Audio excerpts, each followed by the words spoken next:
All right, so you just got your Outrun cab and you're like, but Ralph, it sounds good, but I want to feel it. I just want to feel it. You want to feel it, right? I know what you mean. You just want to feel it. Well, I've got the solution for you. Let's feel it together. Wait. You know what I mean.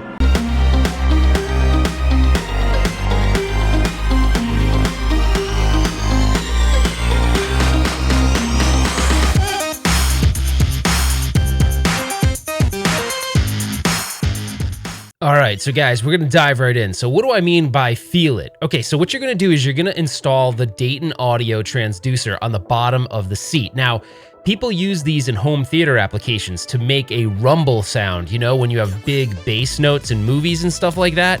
Now, what this thing is a tactile transducer or a bass shaker. So it's the idea that low frequency sound can be felt as well as heard. So the speaker inside here is lacking a diaphragm.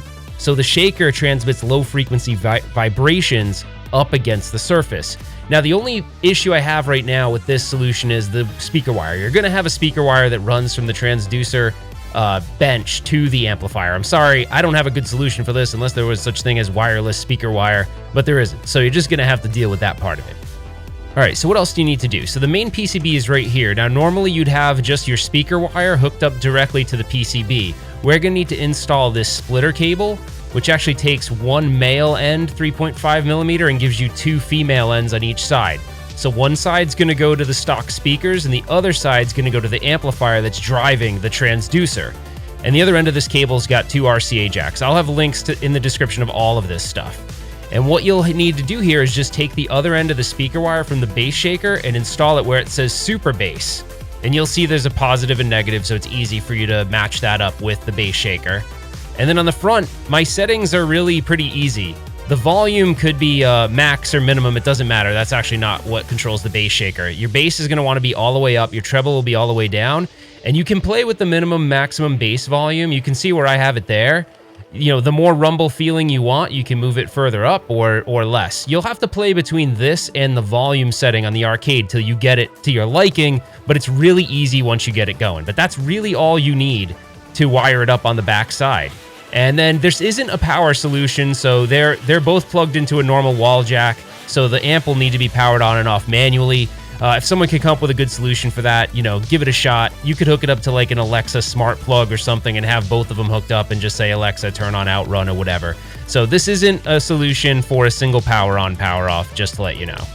So for those of you that might have missed it, you're probably wondering, have you ever showcased one of these transducers before on your show? I have, actually. I have a vertical pinball cabinet in my house, and I wanted to get that same rumble effect, and I installed one in there, and it is truly awesome. So I'm telling you guys, you got to trust me on this one. It's going to make a huge difference, and you're really going to like it. All right, guys, that's it. It's that simple. So I think this is going to greatly enhance your experience, right? I was trying to somehow figure out, like, what's missing.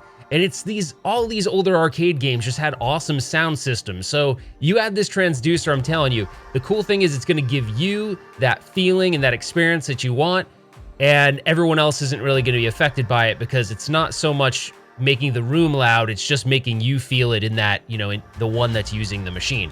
Now, the one thing I did wanna do, but I didn't have time to do it, is I was thinking, could I wire two more smaller transducers behind the control panel so I would feel it in the steering wheel?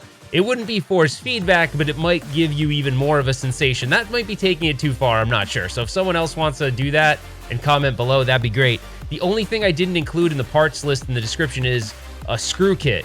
So you're gonna have to make sure when you put the screw in, it needs to go far enough into the seat. The first time I did it, I didn't put it far enough and the thing actually fell down. So you gotta make sure it grabs enough. So just get some wood screws, play with the lengths, but you wanna make sure it goes into the seat far enough. You don't want it to go so far that it, like, you know, stabs your butt, but definitely get that thing all up in there. All right, that's all I got, guys. If you enjoyed this video, give me a thumbs up. Consider subscribing to the channel. Turn on notifications so you can be informed of future videos like this one. And that's it for now, guys. We will see you on the next one.